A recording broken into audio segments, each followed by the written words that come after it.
Good morning, good afternoon, and good evening. Saan man tayo sulok ng ating mundo.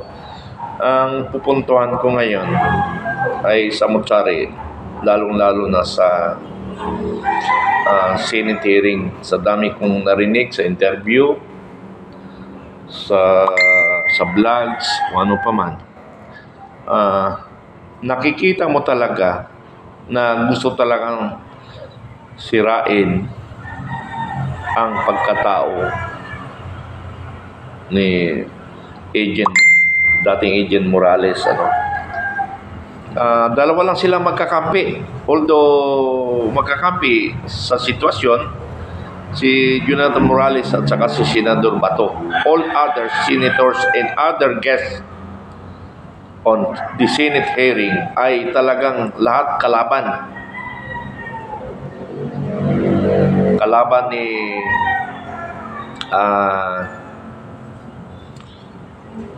ni Jonathan Morales. Mayroon pa nga isa siya na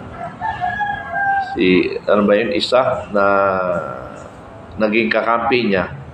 Pero nung magsalita si Bicoy na para bang gusto niya lang papasukin ang Enrique ba yun? Enrique siguro.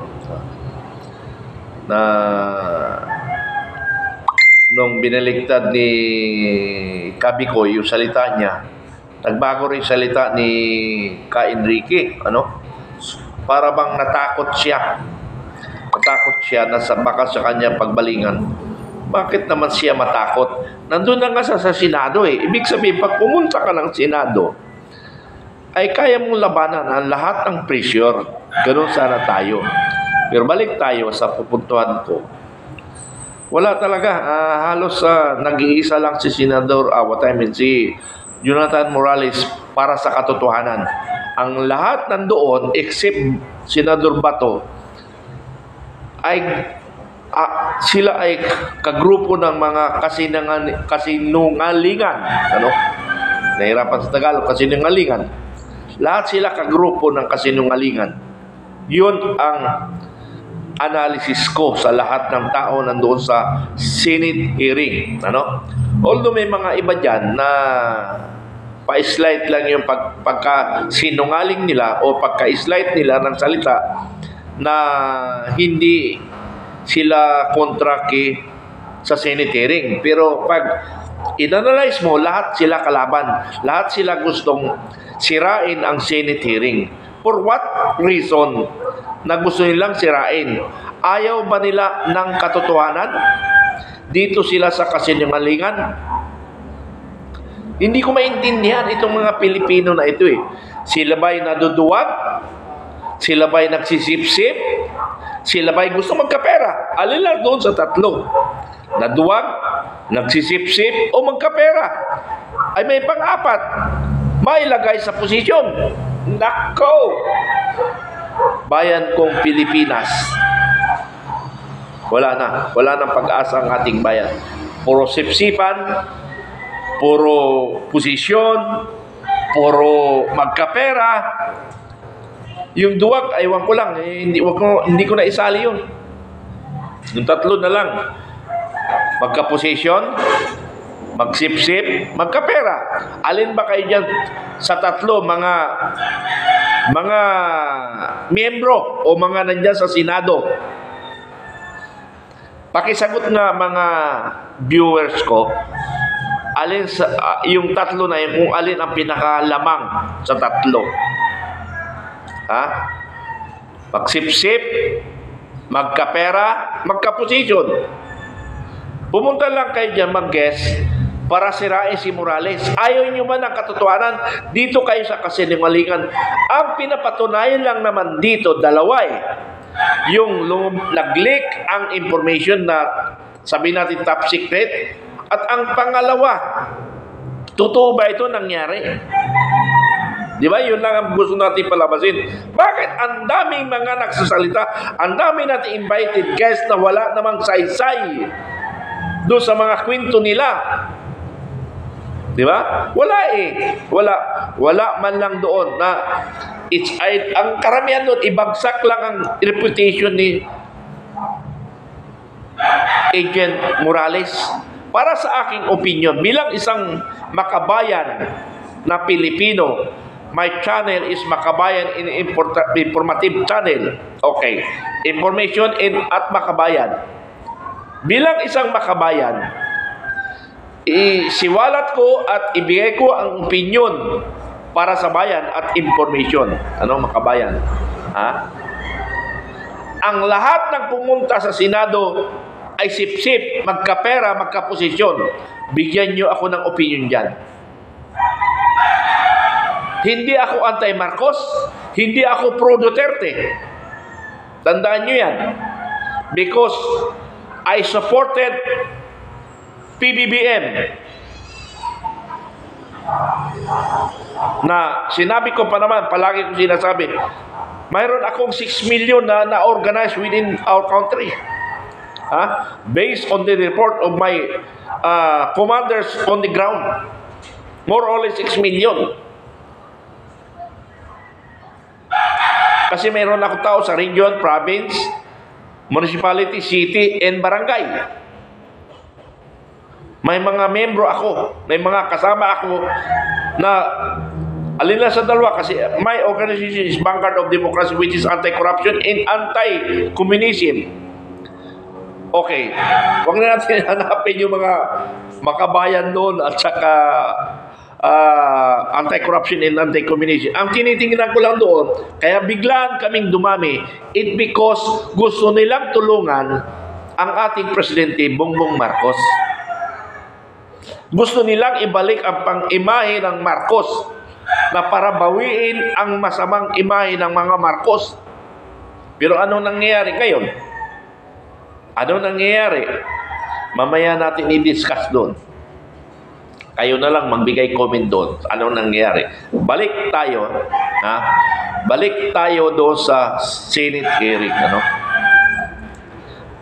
What I mean, patuloy ko muna yung aking organization. 6 million ang naisuporta namin. May pictures akong pinakita sa inyo noon. Nandito, pero no need na kasi ilang beses ko na. Ilang beses kami nag-usap ng brother-in-law ni President Bongbong Marcos sa Malacanang. What time sa Mandaluyong City Headquarters before the election.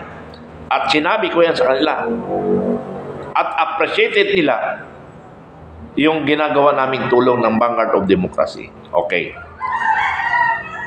Kwento ko lang regarding sa Vanguard of Democracy. But all my opinions in my blogs is my personal. In my personal capacity. Wala akong clearance sa Vanguard of Democracy para magsalita laban kay Marcos. Wala akong salita na in my organization na laban kay Marcos. This is only my opinion. Nagkataon lang, ako ang founder and president ng Vanguard of Democracy. So, yung Vanguard of Democracy, i-discuss ko lang muna para sa mga hindi nakakarinig. Ang objective ng Vanguard of Democracy, nasabi ko na anti-corruption, anti-communism, but mayroon ako main objective. One objective, ito na yun nangyayari sa West Philippine Sea. Ito na yung nangyayari sa West Philippine Sea na immediately the government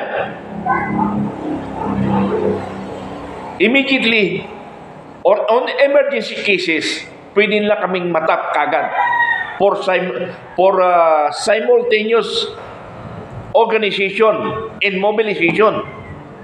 Because that is my objective, one of my objective. Kung kinakailangan ng emergency cases ng national government, pwede tayo matap. And because yan ang natutuwa ko sa Special Forces. When I take Special Forces, I was then a corporal. Pero nare-recall ko noon. Nag-aaral ako ng college noon. Nag-aaral ako ng college that time. Nahinto ng 1 semester because I take the Special Forces. Pero I took the college for 8 years. 8 years because nalipang ang Special Warfare Brigade, napunta ako sa Scout Ranger Regiment. Then sa Scout Ranger Regiment for almost how many years ako doon? 3 years yata. 3 years or 2 years. nahinto ang pag-aaral ko. Now, napagbigyan akong pagkakataon ng Ranger na maging scholar ng Philippine Army. Ayun, natuloy ko yung 4 years. So, almost 7 years yata, nakuha ko yung college ko. And I took up the remaining years for scholarship kasi 4 years binigay sa akin na mag-aral lang ako. I took up the masteral degree. Okay. So, ito na yun. Yan ang natutuhan ko. Kaya, after my retirement, nag-isip ako, ano ang may tulong ko sa aking bayan. Dahil nung ako'y kabataan pa lang, since 14 years old, namulat na ako sa pagtulong sa aking bayan, sa Opi, Maguindanao. Namulat ako sa edad kong 13 anyos pala, kasi 13 anyos ako nag-undergo the basic military training. Parang salimpusa lang nun. Wala pa kasi noon human rights and child labor. Kaya walang nagbawal sa akin. And because that is martial law that time. Okay. So, since my age 13 years old, now I'm already 64 years old, hindi mawala sa aking kaisipan at sa aking puso na tumulong sa ating bayan habang ako'y humihinga pa. Kaya ginagawa ko ito. Okay. Ginawa ko yung organization kung anong may tulong ko. And in time of emergency in West Philippine Sea, pwede kaming matap dito. Pwede kaming matap dito. But ang problema lang, nasira ang aking organization, it because of that support Marcos. Biglang, ang bilis namin dumami para suportahan ang Marcos. Talagang gusto nilang suportahan si Marcos. Umabot nga kami ng 6 million.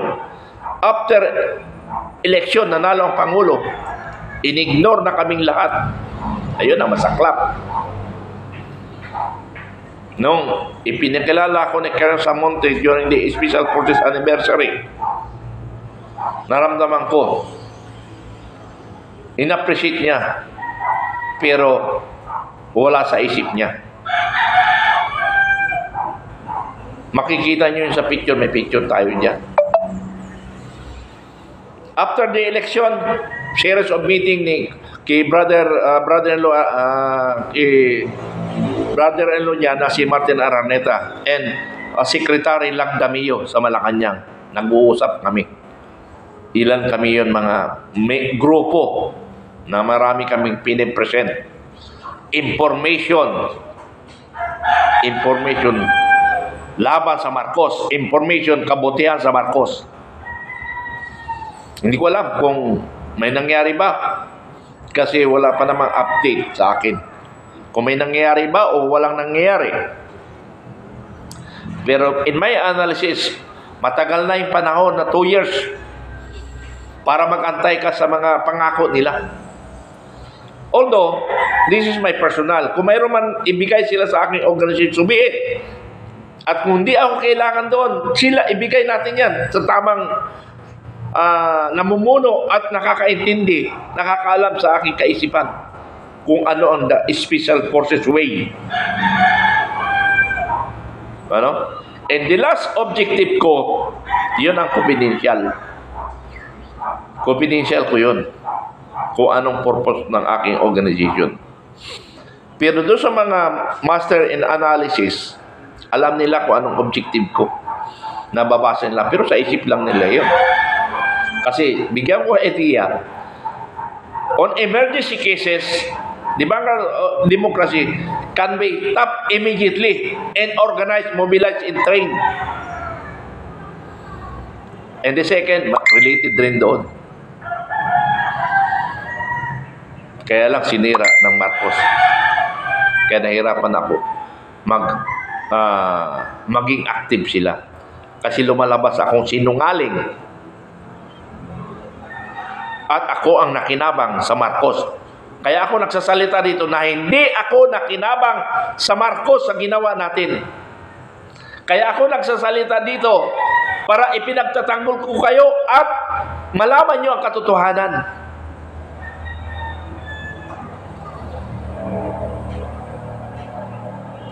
Na ang nangyari sa atin Sabi nyo nga, nung una pa man lang, nabudol. So ngayon, tinatanggap ko na nabudol tayo.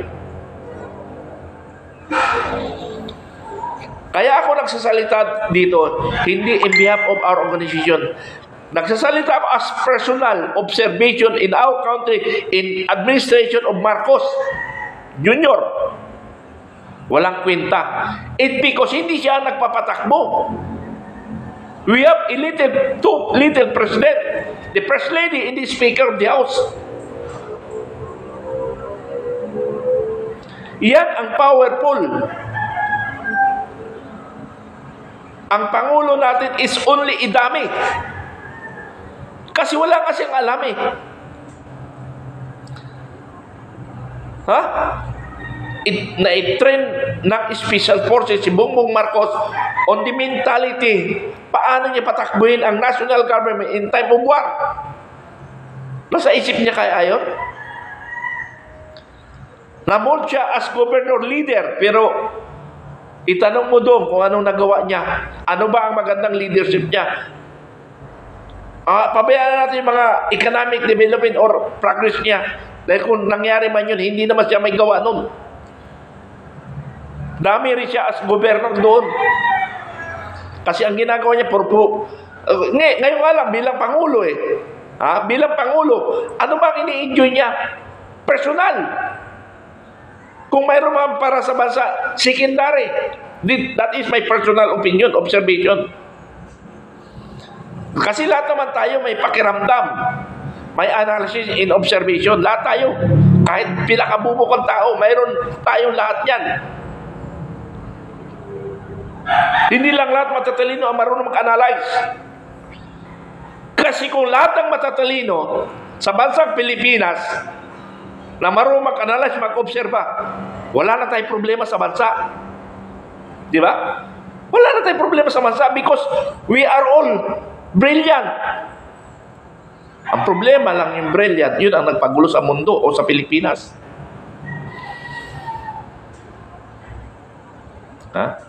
Bakit?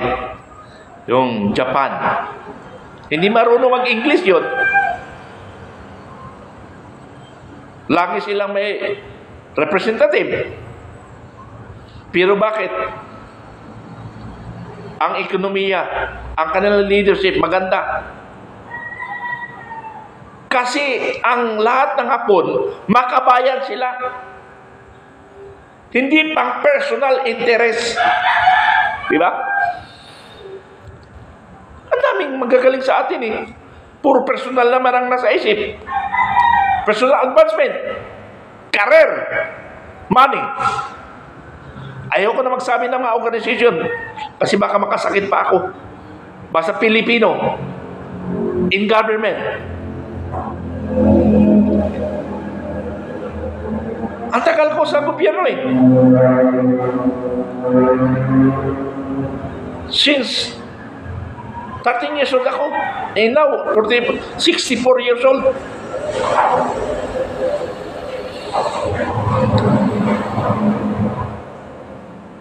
Ito ang ito ang masaklap. Okay, balik na tayo sa Senate hearing. Yung Senate hearing, mabuti lang, pasalamat na lang tayo kay Senador De La Rosa Bato. Pero nahirapan siya. Bakit nahirapan siya? Analyze ko ito. Bakit nahirapan siya? Alam niya na maraming kasama niya sa Senado ayaw ng investigation na yan. Alam niya, marami siyang kalaban. Yung kakampi niya, hindi nagsasalita. Yun ang masaklap. May kakampi siya sa Senado, pero hindi lumilitaw, hindi nagsasalita. Yun ang problema. Sabi nga, napahinto. Tama, naramdaman mo ba? Naramdaman natin nila hearing ng Senate. Gusto ni Jinggoy, nahihinto na. Di ba, ihinto na natin. Hindi pa tapos eh. Sabi ni Senador Bato, hindi pa tapos eh. Mayroon pa tayo, kailangan i-prove. Totoo naman eh. Hindi pa makapag-conclude si Senador Bato. Ano ba ang totoo? Si Senador Jinggoy gusto niya nang isara ang investigation. Paano mo isasara na hindi pa, wala pa klaro ano ba ang totoo? Pero ako alam ko na ang totoo. Ang totoo yung information na yun. Na nagbabanat si Marcel Sonera at si Bongbong Marcos, totoo yun.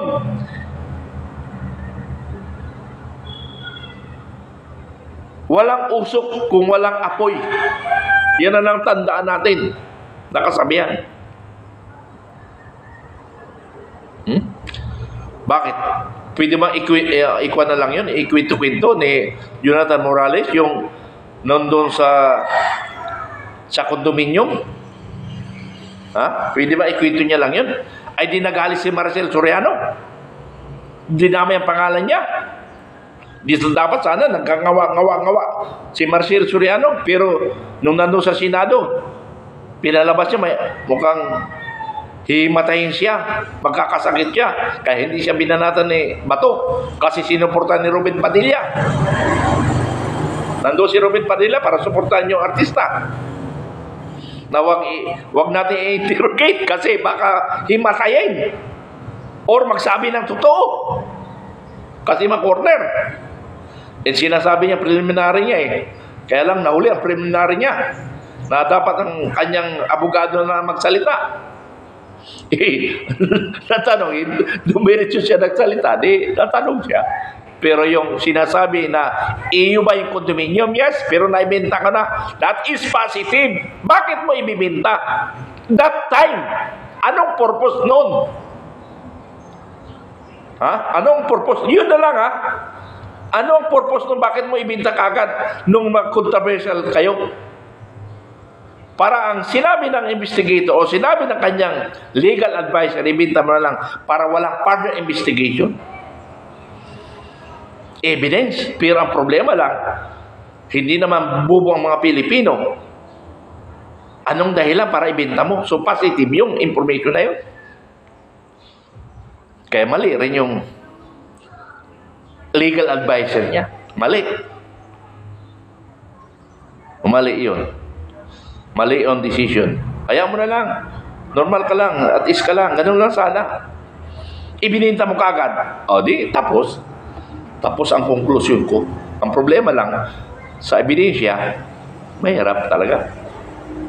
So, hindi naman pwede sa isip mo lang Ha? Hindi ko alam kung Senador Bato, kung paano niya i-consider yung conclusion niya.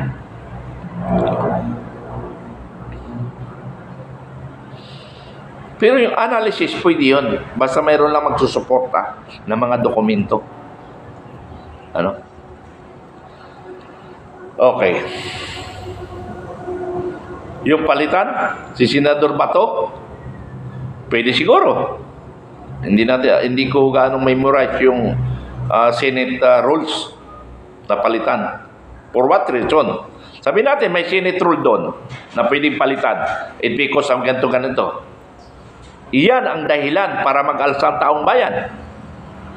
Dahil ginagago nyo ang Pilipino. Diba?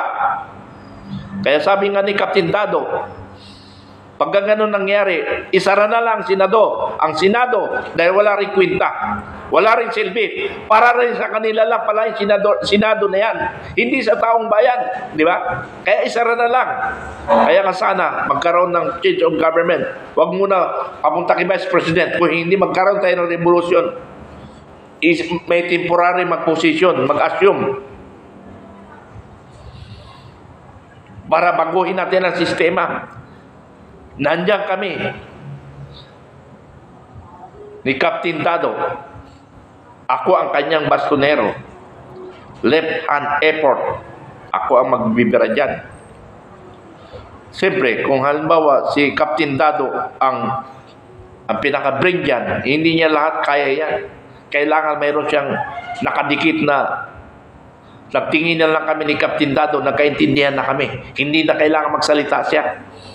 Ganon ang mindsetting natin. Hindi kasi pwede magsalita kasi pwedeng gamitin yan laban sa iyo. Pero sa titigan namin, magkaintindihan na kami. Ganon ang ginawa ko nung ako'y magkaroon ng mga security in my time as officer. Kumukuha ako na alam niya ang ugali ko. Pag tinignan ko, alam niya nang ibig ko sabihin, patayin mo na. Parang ganon. Pero, hindi, maliban doon na. Pagka ganon, naintindihan niya na, ibig ko sabihin. Yun ang point namin ni Captain Dado. Pag nagtitigan kami, at national audience, ay naiintindihan ko na kung anong gagawin ko. Ganon. Ganon tayo kukuha ng tao. Hindi yung papaliwanagan pa, ganito, number one. Hindi na kailangan yung wala ng time. Di ba?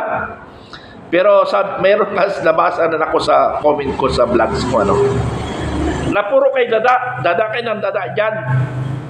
Kay Captain Dado. Ha? Hindi na tayo diretso sa EDSA, mag-people power. Kaibigan, mukhang hindi niyo alam ang pinagsasabi niyo. Kaya kami nagdadada dito, nagsasalita, ipinaparating namin, kaya nga Makabayan Informative Channel, channel, para iparating namin sa inyo ang nangyari sa loob ng national government at alam na ninyo mangyari dahil kami may analysis sa sitwasyon. Para kayo, nandiyan kayo sa baba, nag-iisip kayo, pero hindi sasama ako. Mali yun. Mali na sasama kami siya. Kung nandiyan lang ako sa Manila, sasama ako kasi nasa abroad ako, nasa Mindanao ako. Mali rin yun. Mali tayong mga kaibigan. Kaya kami nagsalita ni Captain Dado. Mayroong gustong lumitaw ngayon si General Sinoy. Si General Simoy. Pero iba yung approach niya. Isa rin siya Makabayan, si General Simoy. Iba lang ang approach niya. Nababasa ko ang gusto niya mangyari. Si General Macanas, nakita ko rin ang gusto niya. Along the officers of the armed forces, si General Simoy lang nakikita ko at mayroon isa, hindi ko lang alam kung nasa service to. Yung si Sir Imbrado, hindi si General Victor Imbrado, yung isang kapatid niya. Nakikita ko na Makabayan siya. Nababasa ko siya, si Victor, si Sir Imbrado. Pero sa Monte, nakakasama ko siya. Makabayan din siya. Kaya lang, pinapaikot siya ni Bongbong Marcos. Ang ganda lang sila kwentuhan. Sir, I'm sorry, sir. Totoo naman yung sinasabi ko Bakit andaan nila tayo sa kwentuhan? Bakit? Hindi niya ba mapambigyan? Hindi niya ba maibulong sa first lady na? Pambigyan naman natin si Karen Zamunti kasi yung vice president election, kasama na namin, lumalaban noong pang tingin ako. Nag-training ako ng special forces. Pambigyan na natin. Hindi approve ka first lady, hindi wala rin. Saklap, Okay, si Colonel Gadot, di PMA 83, classmate ni Captain Dado, na number 1 nila sa army, nung mag-report sila as lieutenant. Siya ang aking chairman of the board ng Vanguard of Democracy. Mga silent type yung mga kasama ko. Except si Captain Dado. Si Captain Dado kasi, hindi ko makasama pero magkaroon kami ng mga internal arrangement.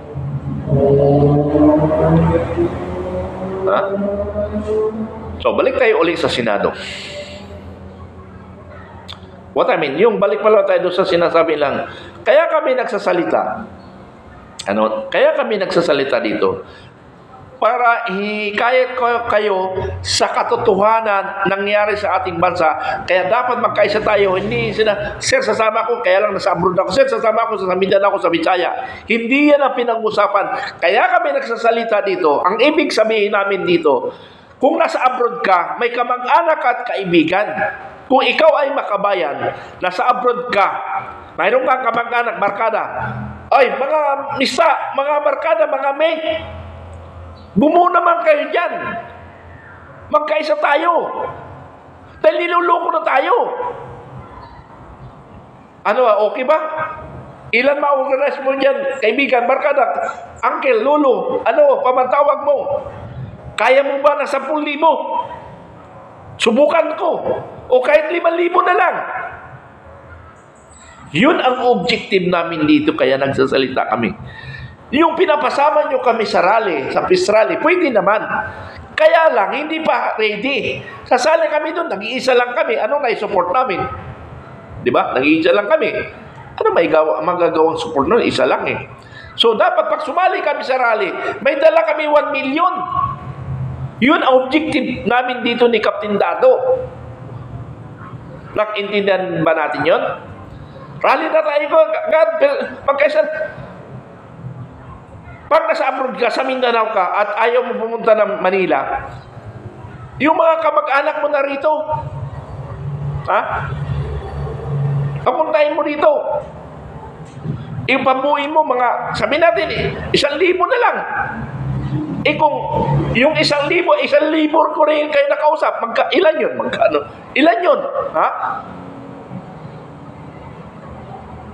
Yung 1,000 sa 1,000, aabot ang milyon yung 100,000. Di ba? Ganon ang objective namin ni Captain Dado. Di ba? Yun ang objective namin. Hindi kami ngawa dito na walang purpose. May purpose kami dito. Ha? Mga kaibigan.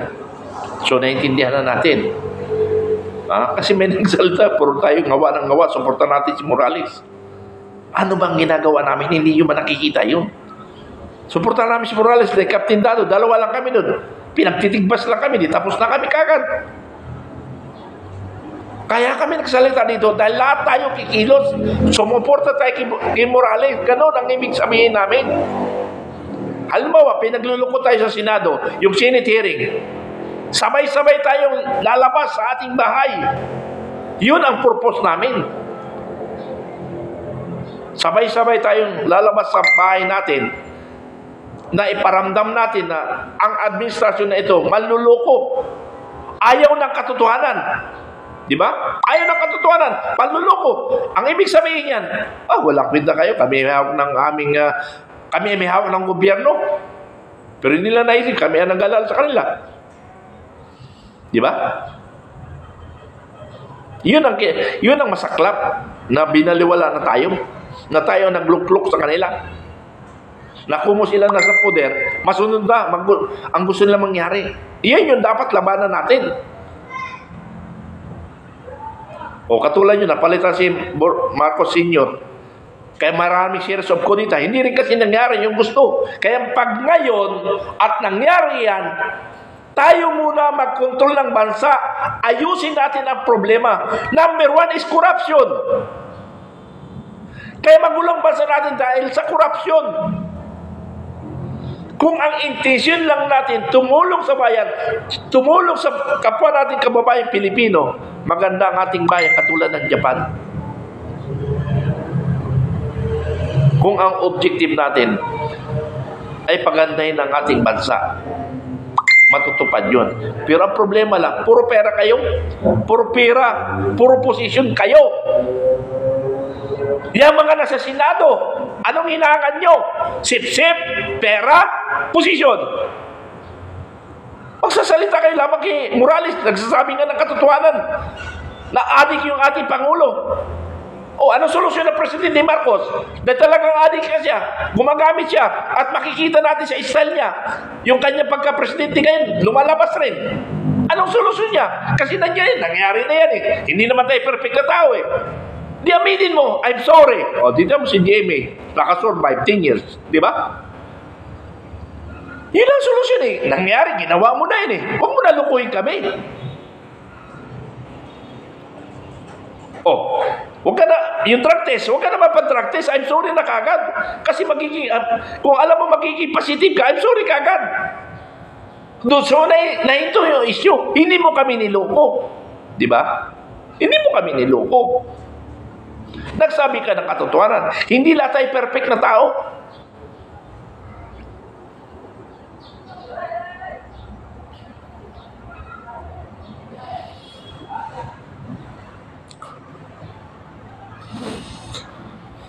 So yun, inilabas ko lang ang mga observation, mga kasabing observation na narito kami para magbigay ng information at ano ang dapat nating gawin sa ating bayan. Ang ayaw ko lang kasi dito sa nangyayari sa ating bansa. Una, Hindi ang Pangulo ang nagpapatakbo ng ating bansa. Pangalawa, ina-underestimate lang tayo mga Pilipino, lalo na tayo mga maliliit, mahihirap. Ang kilala lang nila mga oligarki. Tingnan mo yung MUP. Ang daming MUP. Ito, pagkakataon na ito, matagal ko nang gustong sabihin ito. Lagi ko nakakalimutan sa aking mga vlogs. Ang MUP, nagkaroon ng mga series of meeting, mga retired, mga generals na sumuporta kay Marcos. Isa na yan si General Simoy. Isa na yan si General si Colonel Kirwin de Belor. Maraming mga generals na panahon ni kanyang ama. Anong ginawa nila? Na-ignore. Lahat yun, na-ignore. Mayroon pa sila mga sulat-sulat before the election na suporta. Isa na yan si General Macanas, kaya siguro gagalit rin. Pumirma siya doon. Support Marcos. After that support Marcos, may mga meeting. May meeting dyan sa Ortegas, may meeting dyan sa Marikina, na mga MUP retired, mga generals. Ni isa yata wala nakapasok eh. Kasi hindi naman ang kailangan yun. Ang kailangan nila, ano ba ang maibalik mo sa kanilang bulsa? Yun ang kailangan na requirements. Yung mga generals na sumusuporta ay malinis ang konsensya. Ay talagang hindi maapoy talaga yun. Kasi malilinis yung kanilang mga konsensya. Malinis ang kanilang bulsa. Siguro yun napipili. Medyo maluwang ang bulsa. So dalawa lang yan. Ang gustong mangyari sa administrasyon na ito, una, paano ka magbalik? Pangalawang kailangan nila, yung talagang matino ka na mayroon ka itutulong sa bayan. Pero secondary yun Secondary. Ang primary, paano ka magbalik sa kanila? Sabi nga, nag-remind sa akin yung mga other generals in other mga kulukoy ng mga kasama ko dating enlisted. Okay lang yung advice nila kung talagang from the heart, pang-iinsulto Pang-iinsulto. Ingat daw ako sa salita ko. Bakit ako mag-ingat? Hindi ba ako nag-iisip sa lahat ng sinasabi ko? Kung yan ang ikakulong ko at para sa bayan, so be it. Huwag niyo na akong turuan. Kasi bago ko pinasok ito, pinag-aralan ko na. Kung makulong ako, that is my responsibility. Makulong ako para lang sa bayan. Mamatay ako para lang sa bayan. Huwag niyo na akong, okay yung reminds niyo, paalala sa akin, from your heart, pero kung isultuhin niyo lang ako, ay ungas kayo. Sino ba kayo para insultuhin niyo ako? Anong may tulong niyo? Nainggit kayo sa akin? Dahil akala mo mas magaling ka? Sabi natin. Pero ano ang natulong niyo sa bayan niyo? Nung tayo ay nasa serbisyo, ako, may nagawa ako. Na-discuss ko na, hindi ko na dapat i-discuss. Nakagawa ko ng konsepto ng AFP, Area Clearing. And that is my theory. And actual, yung theory ko na yan, from the ground, natutuwa ko yan from the ground. Mahirap gumawa tayo ng theory na doon ka lang nakaupo sa opisina, buklat ka lang ng buklat, experience ng 5 libro. Okay yun. Pero ang problema lang, theory, how to apply. Yun ang problema, di ba? Magaling ka nga, magaling ka magsulat. Pero ang lahat ng research mo ay true papers, buklat ka lang ng buklat, research experience. But your actual experience, wala ka. Paano mo maituro ng actual? Di ba? Paano maituro mo na actual? Puro libro ka lang, puro research. Ako, true research in actual, pero more on actual ako. Ang research ko, hindi ko na-research yan. Pag nabasa ko na ganito title, hindi ko na kailangan yan. Because mas magaling ka kung actual experience. Ang problema lang, pag sulat, marami naman writer. Kwentuhan mo. Katulad nito, kwento ko. Di ba? Yun yung experience ko. Okay, second, nung nasan ako sa Reserve Command, naging director ako ng Quirino, ng Quezon Province and Marinduque. Yung Marinduque can defend ARESCOM alone. Reserve Command Unit, ARESCOM. Mayroong mga reservists doon, mayroong 4 na sundalo, mayroong pulis, magsama sila. Professional yung karamihan reservists ko And mayroon silang basic military training. Kaya nilang depensa Marinduque. Now, Quezon Province, ibang situation. Kasi, more on, karamihan ng kalaman dito. Iba rin yun. Ang may tulong ng reservist dyan is intelligence and CMO. Doon sa Marinduque, actual, yung triad dito sa Quezon Province, kailangan ang support nila, intelligence and CMO, kailangan sila dyan. Ang reserve unit. Yung organization, mobilization, ibigay nyo sa reservist unit yan o sa reserve unit command para to assist, to support the tactical unit. May mga isla, katulad ng Alabat Island. Na-organize ko yan dyan. Kaya lang hindi natuloy kasi kinagitan ako for 5 months time na na-relieve ako, napunta ko ng G3 ng ARESCOM, ng RESCOM dahil may nainggil. Pero kahit pa paano, napunta ako sa RESCOM, kaya pina-implement ko nationwide yung dapat gawin. Kaya lang, yung naging boss ko, ayaw niya rin. I'm sorry, hindi na lang kita banggitin, sir. Ayaw niya. Yung ginagawa ko, na para sa kalahatan ng nationwide reservice. Dumadaan doon, pero hindi niya ang pinipirmahan. Hindi ko alam kung galit siya kasi na-relieve siya. Na-relieve siya. Galit siya doon sa commander kay General Albano. Siguro galit siya. Ayaw niya kumilos doon sa G3. Ako, kahit ni-relieve ako, nagtatrabaho ako. Kaya lang, hindi makalabas kasi may boss pa ako sa G3. Deputy lang ako Pero may nagawa ko. Pero marami kami na pag-usapan yan. Paano gawin?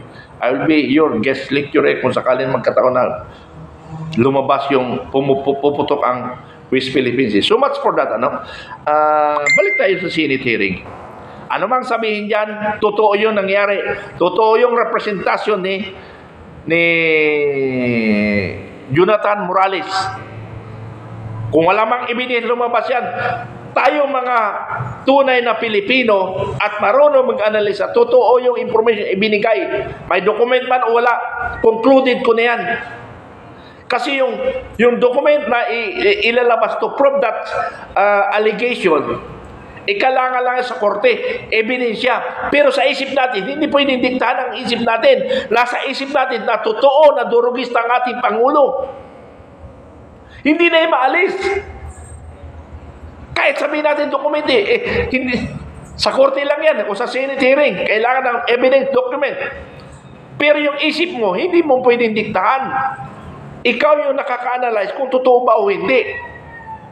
Yun na lang yun. Yun ang purpose ng Senate hearing. Kung wala man lilitaw na mga ebidensya sa Lunes. Concluded na natin, i-conclude nyo na sa sarili nyo na totoo ang information na ibinigay ni Jonathan Morales. Ang problema lang, ayaw lumitaw yung mga gustong lumitaw. Pero hindi natin alam, baka lumitaw sa 20. Tanga ba si former President Duterte kung yung binigay niya, walang katotohanan? Hindi yun. Si Marlica hindi rin magsasalita yun kung walang nag-feed sa kanya ng information. Sabi nga ni Senator Bato de la Rosa, maaring kung wala man yan na kay Morales ang dokumento. Pero sabi niya nga, nakasubmit. So doon na lang yan magtuturuan. Ang importante, hindi magngangawa si Morales kung hindi totoo. tingnan natin. Kung hindi totoo yung nilabas ni Morales, kasuhan nyo. Kasuhan nyo, pero hindi yan lulusot sa korte. Tandaan nyo, kasuhan nyo na panluloko si Morales na bigay ng false information. Kasuhan nyo. Pero bilang isang matanda na sa mundong ibabaw, hindi yan lulusot sa korte. Hindi ako abogado. Criminology graduate lang ako. Pero hindi yan lulusot sa korte. Maraming salamat. Muli, magandang umaga sa lahat ng akong viewers. Sana subaybayan nyo rin ang aking mga vlogs. Ay, oo nga pala. Nasaan yung aking... nakalimutan ko. Muntik na mag-end. Okay. So much for that. Ito sa Victoria condo units ng New San Jose Builders Incorporation. Nandito ako ngayon kasi wala akong pan eh. Anong tawag nito? Wala akong monetize. So dito lang muna, baka gusto niyo kumuha. Bukas nga pala, bukas. Mayroon kaming open house. Baka gusto niyo pumunta, sa Kamuning Station. Pag sumakay kayo ng LRT, bababa kayo sa Kamuning Station, ang tutumbukan nyo na ito na yun. Ito na yun, yung Sport Tower. Sport Tower. Nandyan na. Pagbaba nyo, yan na yung Victoria Tower. So, ito, punta kayo bukas ng after lunch or before lunch. Pumunta po kayo. Ako ang hanapin nyo. Kailangan ko pa ba mapakilala? Hanapin nyo si SD, Sales Director Mitran. Pero basta pumunta kayo, hanapin nyo si SD Mitran. Bukas, Sabado. Sabado, 18 May. Open house tayo. Para makakuha kayo ng mas malaking discount dito pag pumunta po kayo. Okay, invited ko ang buong mundo sa Sabado. Kung nasa abroad kayo, pwede kayo magpadala ng representante. Pwede kayo magpadala ng representante bukas. Okay? Invited. Okay, thank you. Thank you. Good morning.